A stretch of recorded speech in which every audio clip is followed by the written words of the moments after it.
Hola amigas, pues muy buenos días, sexto viernes que hemos estado caminando juntas, aprendiendo. No sé ustedes cómo se han sentido, pero realmente me he sentido muy desafiada, ¿no? Aunque yo ya tengo dos hijos, uno graduado, otro universitario y un adolescente, cosas que ya había visto, había aprendido, ya se habían olvidado, cosas que hacía mal, entonces ha habido mucho trabajo.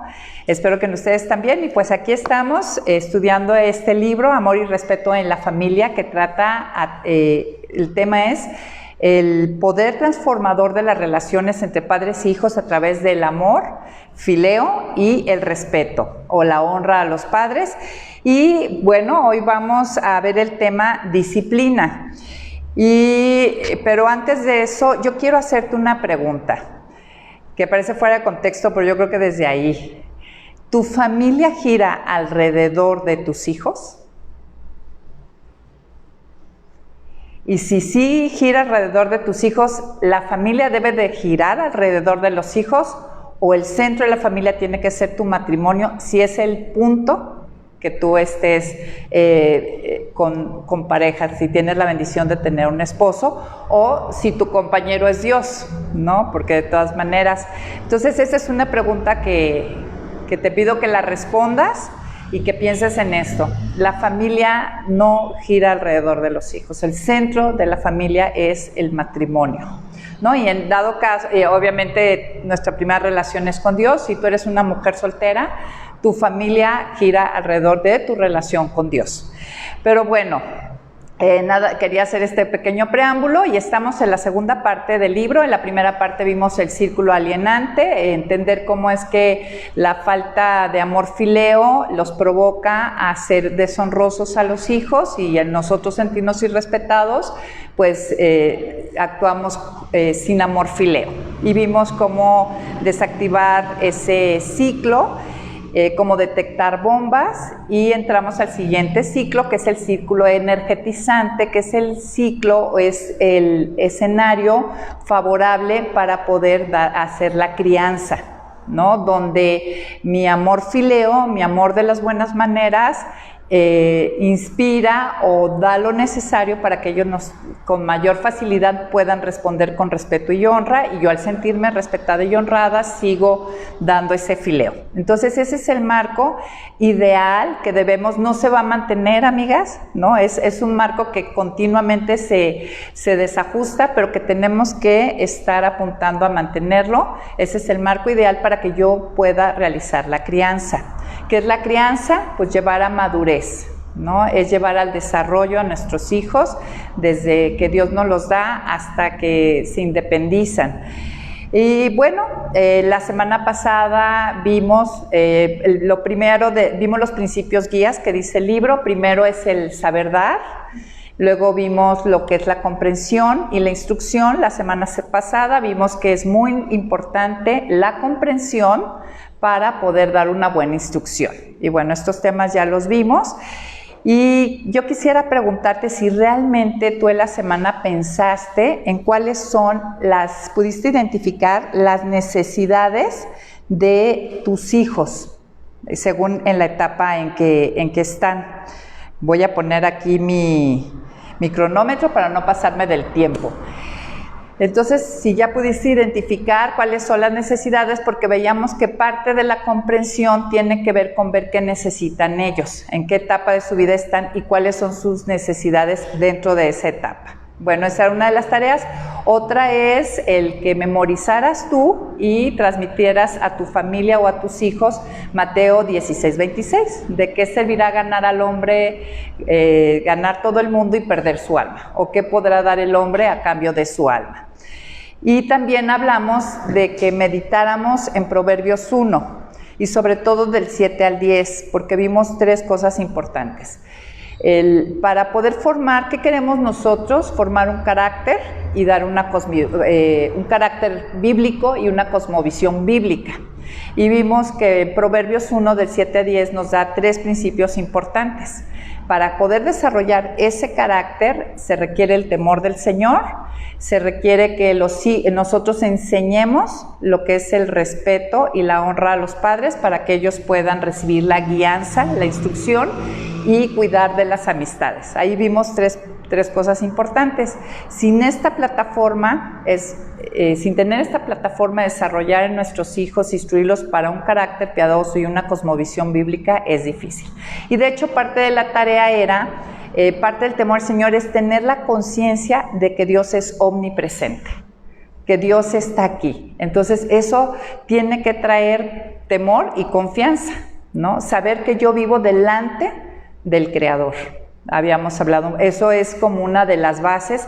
Habíamos dicho que tener conciencia de que vivo delante de este Creador, que realmente Dios es omnipresente, ¿no? Que un día voy a dar cuentas, la rendición de cuentas era otra de las bases del temor de Dios y la fidelidad a Dios, puesto que Dios solamente hay uno. Aunque el corazón, decía Calvino, es un generador de ídolos, ¿no? El corazón va a estar levantando diferentes ídolos que nos hacen pensar que esto me va a dar lo que solamente Dios me puede dar, ¿ok? Entonces eso fue parte de lo que vimos y de la tarea. Hoy aprenderemos a disciplinar. Es todo un tema, amigas, y creo que dentro del pueblo de Dios está perfectamente mal entendido este término. Yo soy la primera, tengo caminando con el Señor aproximadamente casi 25 años, y en la primera etapa de crianza de mis hijos yo tenía perfectamente mal entendida la disciplina. Como 7, 8 años después, empecé a entender a qué se refiere bíblicamente el Señor en cuanto a disciplina, y bueno, ahora lo corroboro también con este material y yéndonos sobre todo a la palabra. Hoy vamos a aprender eso. Entonces, algo que habíamos dicho es que no hay familias perfectas. Eso es un hecho, lo sabemos, lo entendemos, pero sí hay familias saludables. Y es lo que tenemos que buscar, ser una familia saludable. Pero una familia saludable no existe, no se puede dar si no hay límites, si no hay ciertas reglas y si no todos las cumplimos. No se puede vivir en un ambiente saludable sin eso. Entonces, las reglas, los límites también que Dios mismo nos da en su palabra, nos ayudan a saber qué hacer y qué no hacer, ¿no? O sea, qué conviene y qué no conviene. Y bueno, muchas veces, aunque podamos estar amando a nuestros hijos con fileo, al comprenderlos, al instruirlos, nuestro tierno amor puede no lograr motivarlos a obedecer. Esa es la realidad. O sea, tú puedes estar realmente dando ese fileo, esa comprensión, esa instrucción, no muy agarrada y dependiendo de Dios, de su palabra, y aún así los niños no precisamente muchas veces van a ser cooperativos, muchas veces sí, la mayoría de las veces sí. Pero, hijos, hablábamos que hay diferentes temperamentos, ¿no? Les decía de un libro que se llama sobre educación, no es cristiano, es secular, pero alguna vez leí que se llama Los pimientos del padrón. Y en España son unos chiles que nunca sabes, hay unos que pican y otros que no pican, pero nunca puedes tú saber cuál va a picar y cuál no va a picar, ¿no? Entonces creo que los hijos, y hablaba el autor de eso, hay hijos de naturaleza más noble o de temperamento más sencillo, ¿no? Más instruible que otros, pero finalmente una realidad es que aunque estemos haciendo las cosas bien, a veces ellos no cooperan, no obedecen. ¿Y qué vamos a hacer entonces, no? Cuando sucede esto. Hay una realidad, amigas, en Romanos 3:23 nos dice una realidad para toda la raza humana. Por cuanto todos pecaron y están destituidos de la gloria de Dios. Por cuanto todos nacemos con una naturaleza caída, ¿no? Veíamos que nadie puede automoldearse. todas las buenas cosas tienen que ser enseñadas en lo general. Algunas cosas ya habíamos dicho, a lo mejor de fábrica, ¿no? Dios nos da ciertos dones, talentos, inclinaciones, pero lo general tenemos que ser moldeados, eso lo vimos la semana pasada, ¿no? Hay una situación, ¿no? Está distorsionada esta naturaleza. Aún en Cristo somos renovados, hay una nueva creación, pero aquí hay una lucha espiritual, ¿no? La palabra dice claramente, hay una lucha espiritual, tenemos la victoria en Cristo, pero hay una lucha espiritual y nuestros hijos, antes de ser salvos, pues están en la naturaleza de Adán. Pero aún aunque ya fueran salvos, aunque están en la naturaleza de Cristo, digamos, hechos a imagen y semejanza, hay una lucha. Entonces, los niños necesitan disciplina. Proverbios 29:15 dice, la disciplina imparte sabiduría, mas el muchacho consentido avergonzará a su madre. O sea, hay una necesidad de disciplinar esas áreas necias, obstinadas, que traemos con la naturaleza caída después de la caída de Adán.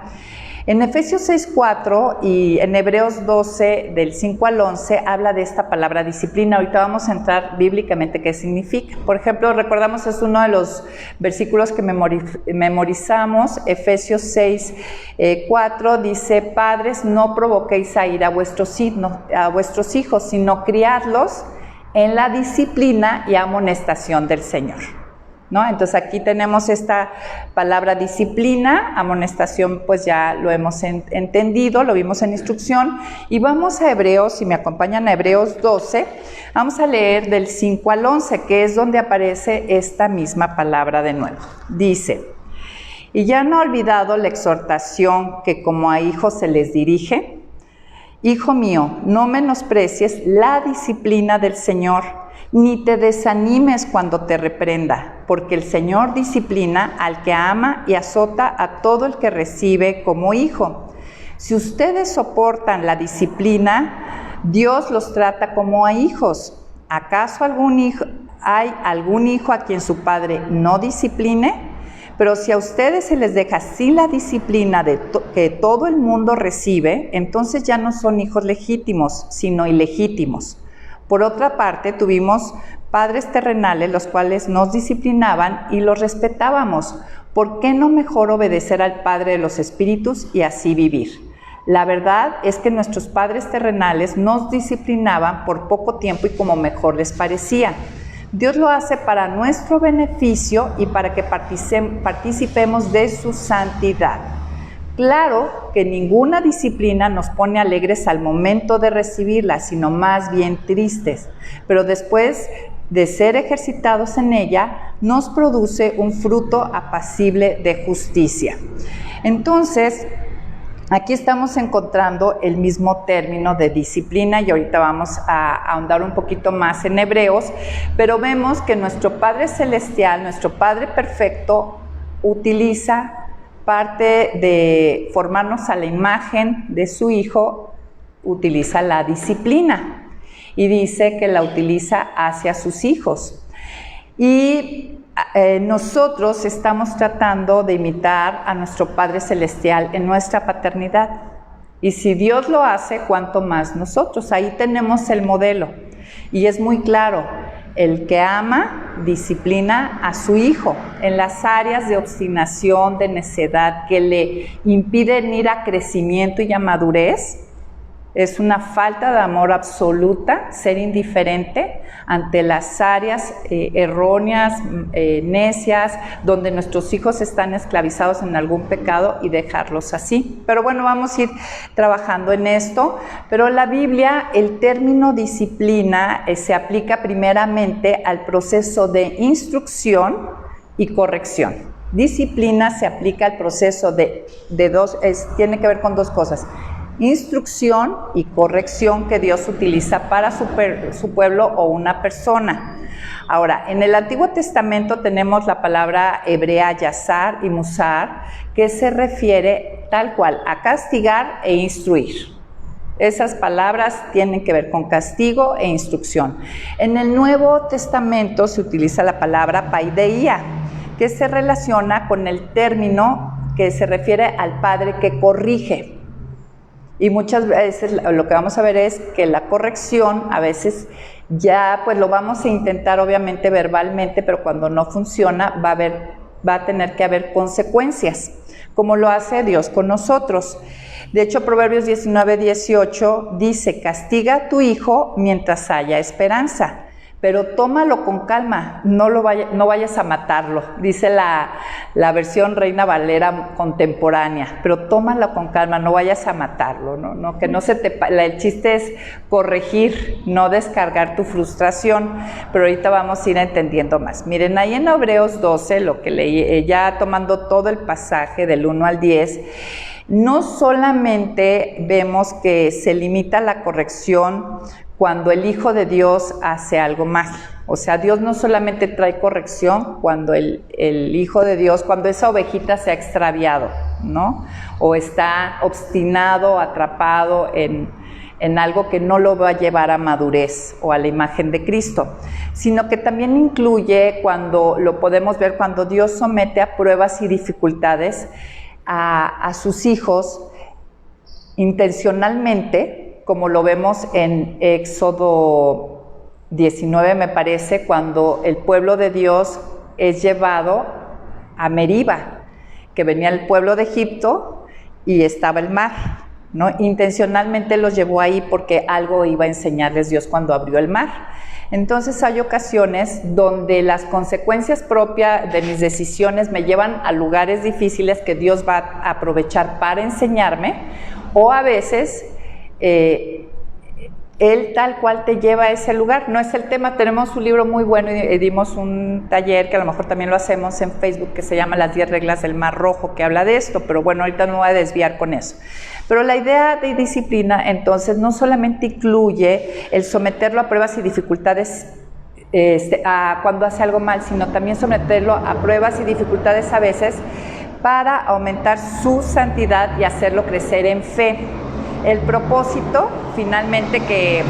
Ahí pasó un camión, a ver qué pasa. El propósito es llevarlo a santidad, ¿no?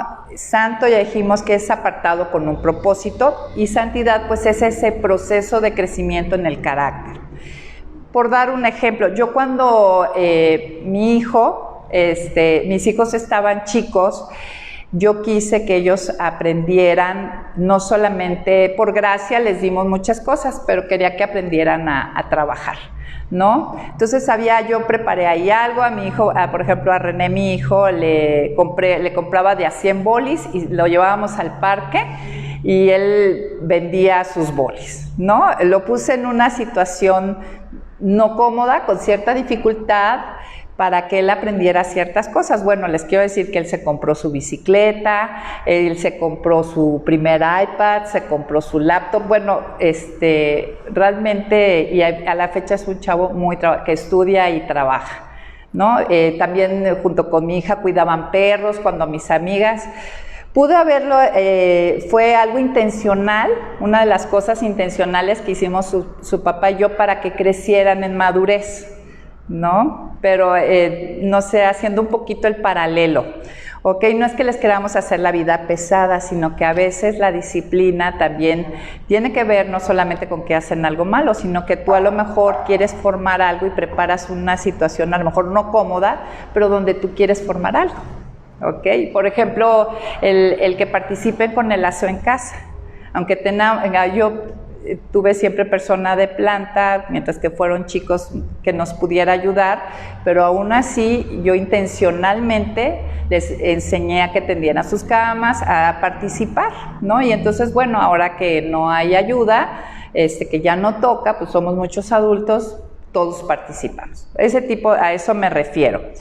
Miren, me gustó mucho, para que podamos entender más a profundidad el término de disciplina, a qué nos referimos. Hay un ejemplo que pone el autor que me gustó mucho. Habla de que cuando él tenía como 9 años, él se enojó con algo, estaba molesto por algo. Entonces, cuando llegó su mamá y su hermana, intencionalmente no quiso abrirles la puerta, entonces la mamá desde abajo y la hermana le decían que abriera, ¿no? Que la mamá no se exasperó, varias veces le insistieron, el chamaco obstinado desde la ventana, pues no te abro y te quedas afuera. Pues de repente vio que la mamá se fue, pero al rato vio que ahí venía la mamá con una patrulla. Entonces se metió el susto de su vida y en su mente infantil dijo, ya me van a llevar a la cárcel. Bueno, bajó, abrió la puerta y ya llegó el policía, ¿no? Dice, así que tú no quieres dejar pasar a tu mamá, a tu hermana, ¿qué clase de hombre eres? Muy tranquilo el policía y todo, y el otro, bueno, muy asustado, ¿no? Ese fue un proceso disciplinario. A lo mejor muy pintoresco, pero muy efectivo, ¿no? Realmente muy efectivo. La mamá no se descompuso, no empezó desde abajo a decirle y a amenazarle, o sea, fue muy creativa, ¿no? Hablando de que en Mujer de la Palabra vimos creatividad, buscar soluciones, podemos con nuestros hijos trabajar de manera muy creativa. Ese, por ejemplo, fue un acto disciplinario, ¿no? Ahora, miren, amigas, mucho del cansancio que a veces tenemos como padres es por falta de organización en nuestros hogares, ¿sí? No son los hijos los que establecen las reglas del hogar, somos los padres. No son ellos los que dicen a qué hora vamos a comer o a qué hora se van a bañar, o sea, claro que hay edades, pero aún con edades, por ejemplo, en la casa que somos 4 adultos, un adolescente, hay horarios, mientras que estén en el techo, hay reglas, ¿no? Y las reglas las pones tú, no el hijo. Y mucho del cansancio y desgaste que a veces tenemos con los padres, como padres, es que no hemos establecido esos límites, esos lineamientos. Pero ¿saben qué? Nunca es tarde, nunca es tarde. Algo que hay que tomar en cuenta es que para disciplinar sabiamente es muy importante diferenciar, como habíamos dicho, entre niñerías y actos de rebelión. Sí, hay que distinguir, cualquiera sea la edad, niñerías o adolescentadas o lo que habíamos dicho, distinguir entre eso y actos de rebelión. El acto de rebelión es simplemente que conociendo lo que yo debo de hacer o lo que toca, lo desafío. O sea, sí sé y lo desafío. No es un acto de rebelión cuando el niño o el hijo no hace algo que no sabía o que no se le ha establecido como regla o límite. Porque muchas veces nunca has dado esa regla, ese límite y de repente pues pasó algo y en tu mente está, es que ahí hay un límite, ¿no? Y tú ya vas a un acto disciplinario tomando como si fuera un acto de rebelión, pero un acto de rebelión únicamente se da cuando tú sabes, realmente conociendo lo que debes de hacer, lo desafías. Entonces jamás se puede hacer un acto disciplinario si en lo general hay por ejemplo, ahorita el ejemplo que tomé del autor, obviamente la mamá nunca le dije, o sea, hay que tener criterio, habíamos dicho que usemos nuestro sentido común como padres que nos has dado. Obviamente la mamá nunca se le ocurrió y sería absurdo decir, dentro del reglamento es que siempre me vas a abrir la puerta, pero pues, se entendía que a la hora que la mamá le estaba desde abajo diciendo, ábreme, y él sabiendo que tenía que abrir, en ese momento se vuelve un acto de rebelión, ¿no? Pero en general tiene que ver con algo que ya le informaste, ¿no? Las reglas, y algo que es muy importante que ya habíamos platicado, es que las reglas, como el acto disciplinario, tiene que ser adecuado a la edad y el grado de madurez de nuestro hijo. No es igual un acto disciplinario de un niño de 2 años, que es muy común, por ejemplo, el time out, el que se siente 2 minutitos, al acto disciplinario de un niño de 8, de 10, de 20 o de 24. ¿Verdad? Entonces, algo muy importante, amigas, que hay que tomar en cuenta es que lo que debo de corregir no es el comportamiento, sino la raíz del comportamiento, es decir, el pecado. Fíjense bien, observamos, no es el comportamiento. Atrás de ese comportamiento, ¿por qué se da ese comportamiento? Por ejemplo, que no quiere prestar su juguete. Que es válido, respetar que a veces si están con su juguete también hay que enseñarlos a decir no, pero digamos que es una situación donde sí procede que, bueno, y déjenme ampliar un poquito esto que es válido decir que no.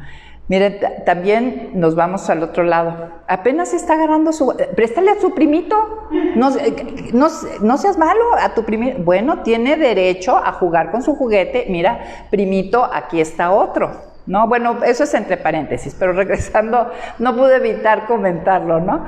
Pero, por ejemplo, en un asunto donde sí ya toca compartir algo, entonces a lo mejor estamos disciplinando o corrigiendo, primero vamos a corregir el comportamiento, pero atrás de eso es egoísmo, ¿sí? Eso es este es un ejemplo para que usted lo aplique. Entonces, lo que yo tengo que buscar disciplinar no es el comportamiento, sino la raíz del comportamiento. O sea, ¿qué pecado hay atrás de eso? Miren, definitivamente hemos visto que no ganamos nada a gritos ni amenazando, ¿no? Tengo que aprender a establecer un sistema, que hoy les voy a proponer uno, que creo que es el sistema que utiliza Dios bíblicamente si lo observamos en nuestras vidas. Hay que establecer un sistema y aprender a ser consistentes. No sé cómo les va a ustedes, pero ese ha sido una falla en mí. La consistencia, ¿no? El ser consistentes en lo que ya se estableció y se dijo. Nada, que pues ya se me olvidó, ¿verdad? Entonces el niño, ahí le damos un área de rebelión realmente, ¿no? Porque nunca sabe cuándo vamos a cumplir o no. Entonces, la disciplina, cuando trae consecuencia o castigo, en general es por actos de rebelión. Eso te puede dar, porque a veces dices, ¿cuándo toca, cuándo no toca? En los actos de rebelión puede ser uno de los criterios que nos pueden ayudar. Entonces, disciplinar a nuestros hijos realmente, amigas, como dice Hebreos 12:11, no es divertido para nosotros ni para ellos. Fíjense, ahí retomando lo que dice Hebreos 12:11, dice, claro que ninguna disciplina nos pone alegres al momento de recibirla o de darla, ¿verdad? Sino más bien tristes, pero después de ser ejercitados en ella nos produce un fruto apacible de justicia. De hecho, les reto a padres a que nos memoricemos Hebreos 12:11, que esto yo creo que este versículo, memorizarlo, nos puede ayudar a ser consistentes en esta área, ¿no? A perseverar. Entonces, ¿por qué molestarnos? Porque da un fruto apacible al tiempo, aparte de que nos ayuda a participar de su santidad. ¿Quieres trabaje ahora, descanse después? Pudiera ser, ¿no? No trabaje ahora, pues va a tener que trabajar después, pero ya sin realmente poder hacer muchas veces algo, ¿no? Todo es hermoso en su tiempo, todo tiene su tiempo. Ahora, muy importante, ¿por qué el Señor disciplina? ¿Por qué tú vas a disciplinar? Por amor. Tal cual, Hebreos 12:6, esa es la razón. El amor, habíamos dicho bíblicamente, Dios ama porque está inclinado a lo bueno. Yo amo como padre cuando yo estoy inclinada a lo bueno. ¿Qué es lo bueno? Todo lo que Dios define, todo lo que Dios es. Uno de los derivados del amor es la bondad. Es un acto bondadoso estar inclinada a hacerle bien a tu hijo cuando ves que insiste en caer en un hoyo. Es una falta de amor muy grande ver que tu hijo está en un hoyo y pasar indiferente por un lado. Y yo ya te dije, yo ya me cansé, allá tú, que la vida trate contigo, que Dios trate. Sí, es una falta de amor muy grande, amigas. Dios ama, es muy claro, fíjense, 12:6 dice, porque el Señor disciplina al que ama. ¿No? Vemos ahí la lógica de esto, ¿no? Ahora, vamos a entrar a un proceso de algunos pasos que vamos a sugerir. Lo primero, algunas recomendaciones previas, jamás el acto disciplinario se hace en público, ¿no? O debe ser en privado y no debe ser en reacción o apresuradamente. ¿no? O sea, lo que hemos estado diciendo, no es de reacción, sin saber, sin cubrir los pasos que vamos a ver y tú ya rápidamente pusiste consecuencias o ya echaste el sermón del monte y la corrección y ni siquiera, o sea, hay que ver los pasos. Primero, el primer paso es crear reglas justas y claras. Con tu pareja, ponte de acuerdo, y si tú estás sola en esto, ponte de acuerdo con Dios, ¿no? Dios es tu aliado en esto. Crear reglas justas y claras e informarlas, también checar qué consecuencias. De hecho, de tarea les dejo este reto, yo lo voy a hacer con mi esposo, ya platiqué con él hoy en la mañana. Vamos a pensar las reglas, por ejemplo, para Ivana de 14 van a ser diferentes para mis hijos los grandes, ¿no? Pero establecer reglas justas y claras y las posibles consecuencias, ya tener por anticipado, si pasa esto, ¿qué va a ser? Entonces, para un acto disciplinario yo debo de ya estar de acuerdo. Si tú vives, a lo mejor eres una mujer que está sola, un padre solo, pero vives con tus padres, tú con Dios creas tus reglas justas y claras, las posibles consecuencias, y las vas a comunicar a tu hijo y también a los que te apoyan en la crianza de tus hijos, ¿no? Y los padres vamos a tener que respetar eso. Ya bueno, de adulto a adulto, si queremos aportar algo, pues ya será de adulto a adulto y en privado, no delante del niño, porque le quitamos autoridad. Ahorita se está dando mucho ese esquema, tristemente, ¿no? De padres solos que regresan a veces a vivir con los padres. Entonces, ahí hay que considerar esto. Entonces, yo no puedo disciplinar y darlas a conocer a tu hijo, que él lo sepa, que le quede claro. Entonces, eso es lo primero, que sepa las reglas. Lo siguiente es confrontar y corregir sin ira, que ya es algo que habíamos visto. ¿Cuándo debo de corregir? Siempre, ya sea bueno, hay veces que vale la pena no pelearse por esto, ¿no? Vale la pena pasar por alto la ofensa, ya lo hemos dicho, pero con criterio, ¿no? En lo general, ¿cuándo hay que corregir? Siempre, ya sea una desobediencia consciente, o sea, un acto de rebelión, o por descuido, hay que corregir, ¿no? Confrontar y corregir es lo primero, sin ira. Ya vimos con buenas maneras. Miren, exhortar, ahora, ¿qué me refiero con confrontar y corregir? Es exhortar, ¿no? Exhortar es enseñar una mejor manera de hacer las cosas, ¿no? A la hora que tú lo estás haciendo mal, no, hija, mira, esta es la manera adecuada. Mira, hijo, esta es la manera adecuada. Eso es lo primero. Ya sabe la regla, la rompe, es clara. Entonces lo que sigue es enseñar una manera mejor de hacer las cosas, exhortar. Ahora, la reacción, la relación casi siempre determina la respuesta. ¿A qué me refiero? Si tú estás únicamente en una relación con tu hijo de puro regaño, o sea que nada más tú te acercas a estar confrontando todo lo que está mal, pues obviamente él no va a responder bien. O sea, está desgastada esa relación emocionalmente, pero si estamos abonando emocionalmente, o sea, si yo le dedico tiempo a mi hijo, platicamos, hacemos algo juntas, pasamos buenos momentos, obviamente si hay una buena relación a la hora de exhortar o confrontar o corregir, mucha de la respuesta tiene que ver con esto. Y esto es al día, yo lo vi. Ayer fui muy intencional en estar con mi hija adolescente, abonarle a la relación, el estar con ella. Y después hubo unos detalles donde tuve que corregirla, me lo tomó perfecto. Va muy de la mano, amigas. Entonces hay que abonarle a nuestra relación y entonces va a ser más fácil que a un papá que nada más se acerca a la pura confrontación. O sea, imagínate, ¿no? Realmente, hasta si lo pensamos, tiene lógica.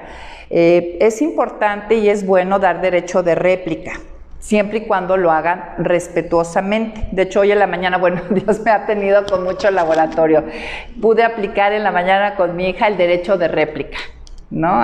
Pasó algo y me dice, mamá, por favor, escúchame. Y ya quedamos en que lo puede hacer respetuosamente. Ya me explicó el contexto de las cosas. Ok, pude rectificar, estaba siendo yo severa en algo que no tocaba, ¿no? Hay veces que pues sí toca, pero derecho de réplica, si lo expresan correctamente a la hora de corregir y confrontar, es cuando muy seguramente ellos van a querer decir su parte. Entonces sí es válido, nada más. El punto es con respeto, me lo dices bien y yo te escucho mejor, ¿ok? Tercer paso, yo ya dije las reglas, ya una ocasión confronté, le mostré una manera mejor de hacer las cosas y vuelve a romper esa regla, digamos. Entonces, el siguiente paso es que yo le recuerde las consecuencias. ¿Sí? Dentro de las consecuencias voy a hacer un pequeño paréntesis, las naturales y las asignadas. ¿Cuáles son las naturales? El niño en un berrinche echó el juguete al piso y se rompió. No vayas y le compres otro. Consecuencia natural. Hasta te dueles con él. Ay, hijo, tu juguete que tanto te gustaba, pues ni modo. No, que quiero otro. Bueno, pues ahorrar, ¿verdad? Pues ahorrar. Si quieres, yo te compro un cochinito para que ahorres. O el hijo empezó a manejar y ya le dio un golpecito al coche, el primer golpecito, bueno, se vale, ¿verdad? Tenemos gracia y misericordia como padres, pero vemos que el chamaco está haciendo el siguiente golpe. Bueno, ay, me duelo mucho contigo porque ahora de la mesada que te doy tienes que colaborar para las reparaciones del coche, ¿no? Entonces, por ponerlas, esas son las consecuencias lógicas. Las asignadas son las clásicas consecuencias que tienen que tener lógica con lo que, recuerda, tú lo que quieres es formar. No es desahogarte, lo que tú quieres, lo que quiere buscar Dios en la disciplina es que crezcamos en santidad, ¿no? Que corrijamos. Entonces tú tienes que pensar algo lógico, esas son las consecuencias asignadas. Entonces, bueno, regresando al tema. Entonces primero yo ya di, claramente sabe la regla, yo ya confronté y corregí, le enseñé una manera mejor de hacer las cosas, vuelve a romperlo, fíjense cuántas. Ahora, bueno, ahora le digo, le recuerdo que puede haber consecuencias, ¿no? Miren, en 1 Corintios, Pablo lo utiliza, en 1 Corintios 4:14 dice, no les escribo estas cosas para avergonzarlos, sino para advertirles como hijos amados. No lo digas en tono de amenaza, ¿no? Ya te digo, no, o sea, como Pablo, no te digo, hasta puedes memorízate el versículo, fíjate qué bonito, no te digo esto para avergonzarte o para amedrentarte, sino como hijo amado te hago la advertencia, a lo mejor se te está olvidando que aquí puede haber pérdidas. El siguiente punto, digamos, que vuelve a cometer, a romper la regla, ¿no? O sea, ya estamos aquí en un acto de rebelión, bueno, pérdida de privilegios, ¿no? ¿Qué privilegios le vas a quitar? Pues sentido común, ¿qué le duele al chamaco? O si tiene lógica, ¿no? Con el privilegio. Después de eso, pues vuelve a romper la regla. Pues qué tal reprimir sus derechos cuando son chiquitos, ¿no? Te vas a quedar en tu cuarto pero sin iPad, sin nada, vas a perder tu derecho a la libertad, ¿no? O un time out fuera. Ya por último, vuelve a romper la regla, ¿no?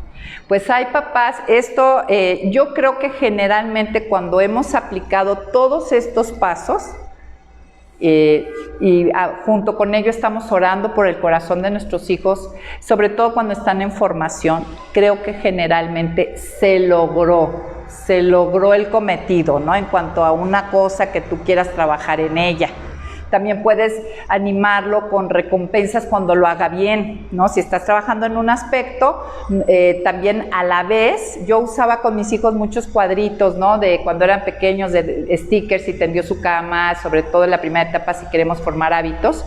Entonces también junto con esto puedes dar como animar con alguna recompensa, porque Dios bendice a la obediencia, ¿no? Y nosotros también somos unos padres a la forma de Dios. Claro, lo que vas a premiar, aunque pueda haber algo físico, una ida al parque, algo sobre todo es el buen comportamiento, es lo que vas a elogiar, ¿no?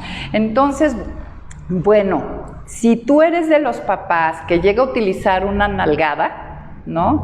Que muchos papás, nadie quiere hacerlo, pero la realidad es que muchos papás, según los temperamentos y todo, sí llegan a dar jalones, estirones, cocos, jalada de pelo, patada, pellizco, o sea, finalmente, si tú en tu criterio Yo en lo personal creo que no es recomendable, aunque en la vida real he visto que a veces es necesario, pero eso lo dejo tú y con el Señor ve. Pero si tú eres de los que llegan a estirar la mano, te voy a dar algunos lineamientos, ¿no?, que los especialistas pues nos recomiendan, ¿no?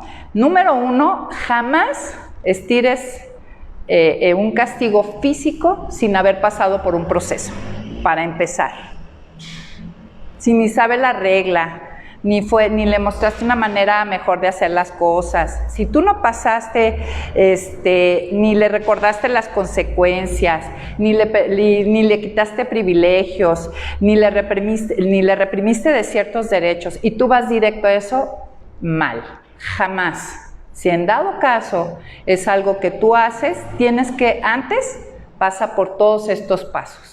Luego, otra recomendación es recordar, esto es en privado, y antes de dar ese castigo físico, recordarle todo el proceso. ¿Te acuerdas que te dije que esto? ¿Te acuerdas que te dije las consecuencias? ¿Te acuerdas que te enseñé cómo? ¿Sí? Pueden ver entonces cómo el hijo puede tomar esto. Entonces, segundo, jamás con tu mano. Tiene que ser un elemento neutral, que no seas tú. Ahora, cuidado con el elemento neutral. La idea es generar un pequeño dolor, ¿no? Yo, fíjese, mi papi ya no está con nosotros, pero bueno, nuestros padres lo hicieron, no conocían al Señor y como ellos querían, pero mi padre, yo estoy grandota, bueno, pues mi padre era todavía más grandota y tenía unas manotas así, ¿no? Entonces, o sea, eso es lo que lastima, ¿no? Y sin agua va y vámonos, y con todo su brazo y sus musculatura, o sea, imagínense, ¿no? Entonces, tiene que ser un elemento neutral, en dado caso si es algo que tú llegas a hacer, y cuidado con el elemento neutral, ¿no? Algo es infligir un pequeño dolor en él y en el lugar adecuado. Finalmente, reafirmar el amor, o sea, decirle que haces esto, el padre que ama a su hijo lo disciplina, me duele y nos duele, ¿no? Me duele que tengamos que llegar hasta este punto, pero te amo y no puedo. Es muy importante que ellos terminen entendiendo por qué es la razón de esto, de por qué reciben un castigo y cuál es tu motivación para corregirlo, ¿no? Y finalmente que tienen que pacificar, si fue una falta hacia los demás, tienen que ir a arreglar con los demás y con Dios. Enséñale todo el proceso. Tristemente los papás nos brincamos todo este proceso y ahí creo que es donde está el daño fuerte. Pero yo en lo general creo que si aplicamos todo lo demás, ¿no?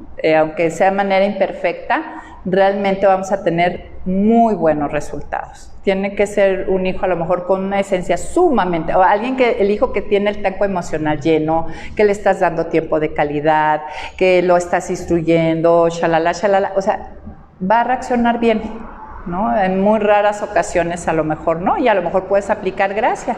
Ahí Dios te guiará. Esto es así. Ahora, finalmente, algo que debemos recordar es dar recompensa a la obediencia. Dios nos bendice en la obediencia, ¿no? No solo parte de la disciplina, decíamos en otros programas, que es una administración tanto de a lo mejor corregir y ciertas consecuencias, como también de premiar. Las autoridades, incluso en la Biblia dice, las autoridades están para castigar a los que hacen lo malo y premiar a los que hacen lo bueno. Este es el principio que da Dios de la autoridad, estas dos partes, ¿no? Es muy clara la Biblia en esto. Ahora, si tú eres de los que utilizan procesos físicos, jamás con un adolescente, jamás, ¿sí? Con un adolescente esto no aplica, ¿sí? Con ellos hay que hablar, recordarles la consecuencia, o sea, hacer todo lo posible, quitarle privilegios, ¿no? Privarle de ciertos derechos, si tú quieres, pero esto causa muchísima ira, enojo y rebeldía. A un adolescente ya no toca, si tú eres de las que da castigo físico, darle, ¿no? Ahora, los actos, hay que recordar, los actos disciplinarios, sea cual sea dentro de tu creatividad o lo que toque, no son para destruir, sino para construir. Eso es lo que queremos. Y insisto, no es mi desahogo a la frustración. Todo lo que yo planeé como un acto disciplinario, esta mamá que fue por la patrulla no buscaba destruir al hijo, sino construir, ¿no? Y muy sereno ahí. Me encanta cómo lo narra ahí el autor, ¿no? Que ya hasta terminó muy contento el niño porque pues a los niños les llama mucho la atención, yo no sé por qué las armas, y le dijo, ¿quieres ver mi rifle? Y dice, sí, entonces ya hasta como adulto le enseñó el rifle y todo, ¿no? El niño terminó entendido y bendecido, ¿no? Contento. Ahora, quisiera entrar en un tema que nos puede ayudar mucho a tener criterio de qué hacer en cada etapa. Miren, las etapas de desarrollo y el propósito para cada etapa. Vamos a ver, ¿no? Porque la disciplina tiene que adecuarse y el tipo de instrucción también, y el tipo de comprensión, todos los principios guías que hemos estado dando, incluso el dar, tiene que adaptarse a la etapa y a la necesidad de la etapa y el objetivo.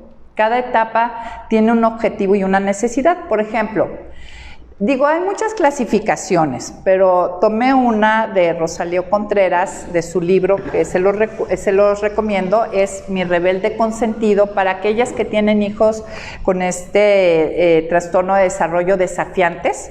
Este es un excelente libro que él escribió de su propia experiencia y de su conocimiento. Y bueno, y él aquí propone, y muchos autores más, que una primera etapa es de 0 a 5 años. ¿Qué necesitan ellos? El objetivo es formarlos, y eso es lo que ellos necesitan. Tenemos que pensar en cada etapa qué objetivo y la necesidad. Y generalmente es la misma, el objetivo y la necesidad. De 0 a 5 años que necesitan ser formados y el objetivo es formarlos. ¿Qué cantidad de poder le debo de dar a mi hijo a esta edad? 0 porcentaje.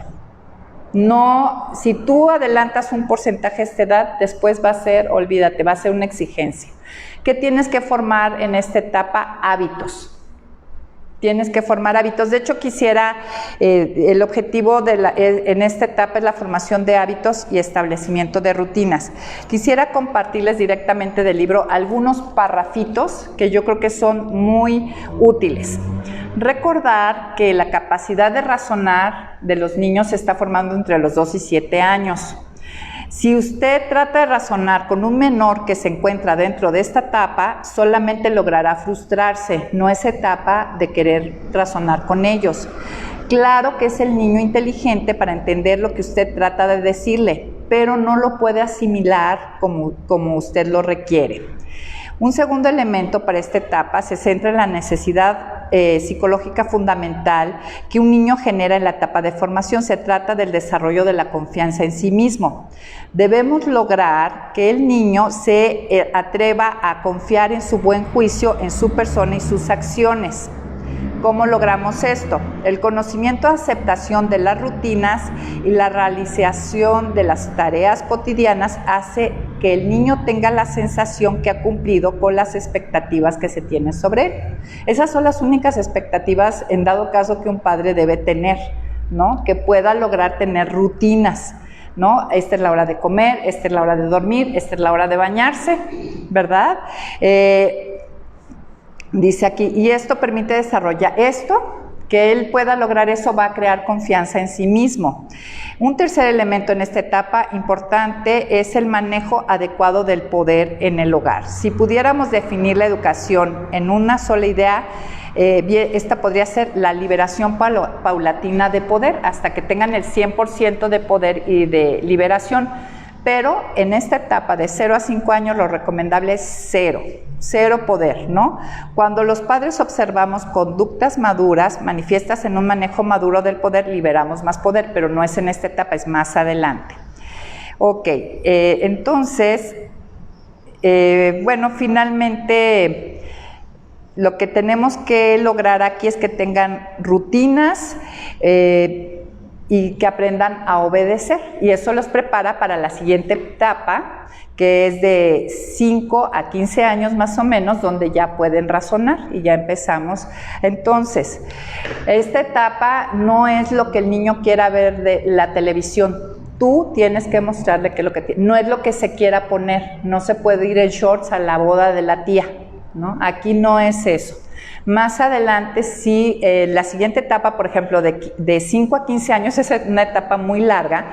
Aquí podemos poco a poco empezar a dar máximo un 10% de poder, de control. En esta etapa, pues ya vimos que ya se está formando más la capacidad de razonar, y entonces es cuando podemos establecer muy claramente los límites y las reglas y las razones, porque ya lo van a poder entender. Si tú quieres que tu hijo de 2 años razone por qué se debe de vestir bien para la boda de la tía, no lo va a poder razonar, ¿sí? No te desgastes en eso ni le des el poder de eso. Pero después de los 5 años sí es posible. Entonces, entre más lógicas sean las reglas, es el momento de cuando dicen por qué, y sí contestes, diles la buena razón. Aquí sí hay un porqué y sí ellos van entendiendo el porqué. Entre más lógica sea la regla, va a estar más motivado a obedecerla, ¿sí?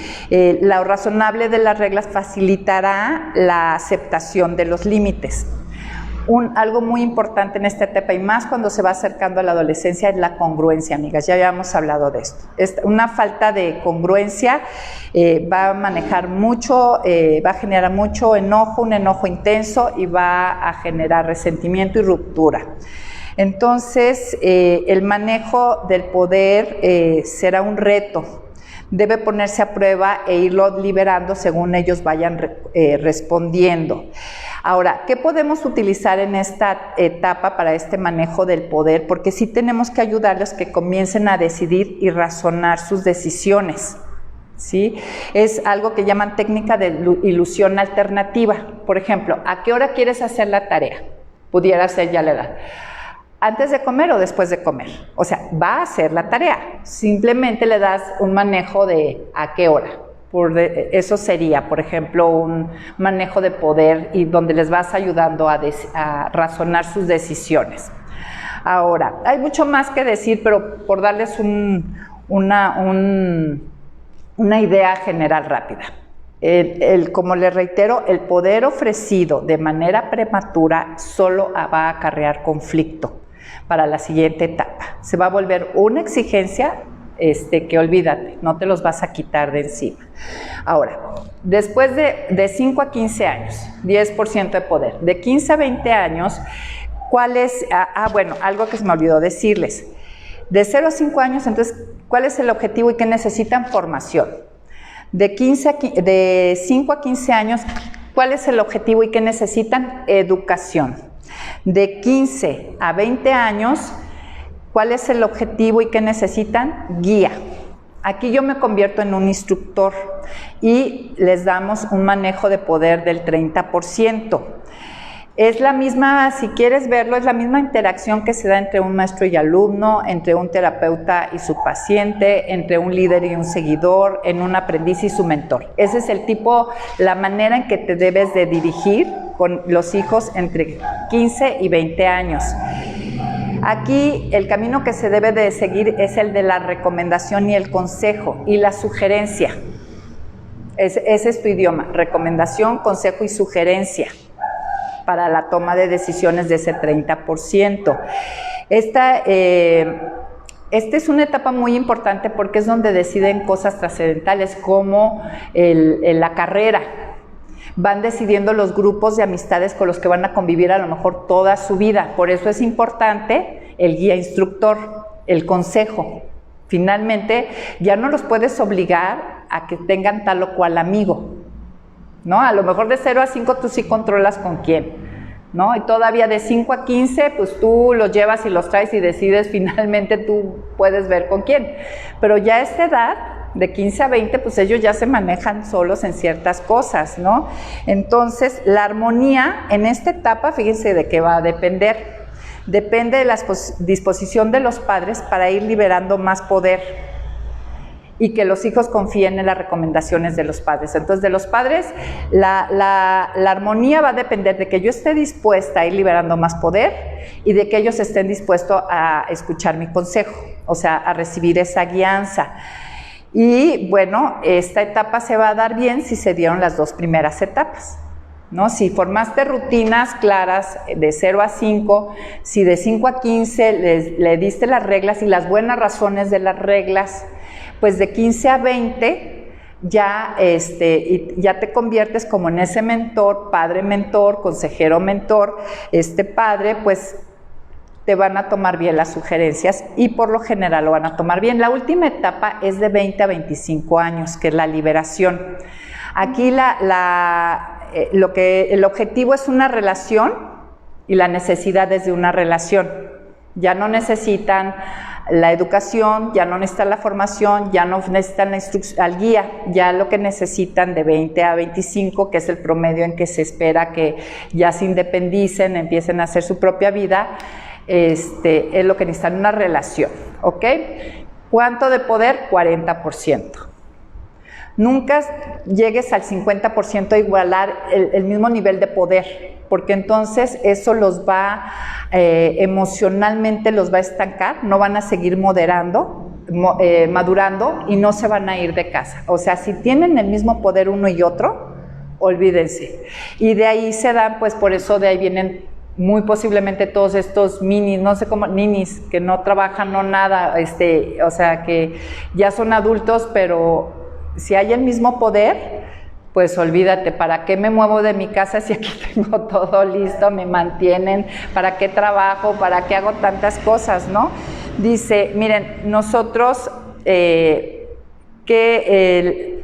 algo que hay que entender es que los hijos no nos pertenecen y un día los vamos a ver partir. Y es precisamente entre 20 y 25 que empiezan a hacer esos vuelos. Debemos, por lo tanto, experimentar su libertad, porque nadie finalmente aprende a nadar en un salón de clases. O sea, ya tienes que aventarlos al agua y dejarlos que vayan. Nosotros ya hemos desarrollado como adultos pues una habilidad para manejar la vida, pero esta habilidad puede seducirnos para tomar el control del volante de la vida de ellos, que tengan esta edad y nosotros todavía querer llevarlos y estarles volanteando, metiendo la mano, ¿no? Apoderarnos de sus decisiones. Y creo que aquí pues una metáfora es como cuando los enseñas a manejar, ¿no? Este proceso de poder, ¿no? Cuando son muy chiquitos, el clásico que te los pones en las manos y les pones las manitas y dices que ellos van manejando, pues no, realmente 0, ¿no? O sea, de 0 a 5 años lo pones tú, pones tus manitas, tú vas manejando. A lo mejor ya más adelante les permites el volante, aunque tú estás listo para agarrar, ¿no? Cuando está el 10% de poder, pero tú vas manejando el acelerador y freno. Después, cuando ya entras de 15 a 20, pues a lo mejor, pues no, ya no, mis hijos están muy grandes, ¿no? Pero hay otra etapa donde tú, aunque están más grandecitos, caben los dos en el asiento y vas con ellos, pero llega el día, más bien de 15 a 20 creo que es cuando ya pasas a un lado y tú estás ahí listo, ¿no? Guiando, dando instrucción, pero ellos ya van llevando el volante, pero van contigo. Pero de 20 a 15 tienes que salir del coche, amiga. Y hay que dejar que ellos lo hagan, ¿no? Entonces, es realmente un error no permitir que ellos cometan sus propios errores, ¿no? Y que experimenten y que maduren y que crezcan en ese proceso. Es inevitable que cometan sus errores y no es un tiempo para estar evitando que cometan sus errores. Sí, en esa relación puede haber un consejo, puede haber una guianza, ¿no? Pero ya con muchísimo respeto y se van a equivocar. Nos convertimos en esta etapa en observadores más que en protagonistas. Debemos aprender a soltar y confiar en ellos, ¿sí? Entonces hay mucho más que decir de esta etapa, pero finalmente hay que tener claro, el objetivo como padres, ya habíamos visto, obviamente, es formar buenos ciudadanos de 2 reinos, pero como padres tengamos claro la necesidad y el objetivo de cada etapa, ¿verdad? Y eso nos va a facilitar mucho la instrucción, la corrección y todo que vaya adecuándose. ¿Qué estamos haciendo? Pues dando una liberación paulatina de poder hasta que lleguen totalmente a ser independientes, dependientes de Dios e independientes de nosotros, e interdependientes cuando tengan sus parejas, ¿no? Pero bueno, entonces mi trato con ellos, amiga, tiene que evolucionar, ya hemos hablado de esto, y estar de acuerdo mi trato al objetivo y a la etapa, ¿no? Y a lo que se persigue en cada etapa. Miren, hay una cosa aquí muy interesante, no sé si han escuchado hijos con abulia. Generalmente, no es una regla, vienen de padres muy consentidores, que les resuelven todo. Entonces, estos ya son jóvenes más creciditos que realmente tienen una gran dificultad en tomar decisiones, tienen una gran dificultad en animarse al mundo laboral porque temen no poder alcanzar el éxito que pretenden. Su trato social con amigos baja, o sea, están muy apáticos en grado extremo, no estoy hablando de pues que a veces tienden obviamente a deprimirse. De hecho, está un libro muy bueno que recomiendo, me ayudó a mí mucho, cómo tener buenas relaciones con tu hijo adulto. Si estás entre 20 y 25 años o un poquito más, están en tu casa, te lo recomiendo y ahí te voy a explicar un poco esto. Pero bueno, dentro de las reglas, amigas, recordemos algo, hay reglas negociables y no negociables. Pero voy a cerrar aquí y la próxima clase, porque ya se cumplió la hora, vamos a hablar de las reglas que son negociables y no negociables. Queda pendiente, más que nada, eso es lo único, pero lo vemos la próxima sesión, 5 minutos le doy. Pero recordemos, la tarea, te animo a que memorices Hebreos 12:11. Ninguna disciplina parece agradable al tiempo presente, pero da fruto de justicia, apacible, y ponerse de acuerdo con Dios o con tu pareja en las reglas, las consecuencias y comunicarlas. Y nos vemos la próxima semana. Ahorita nos vemos en Zoom. Muchísimas gracias.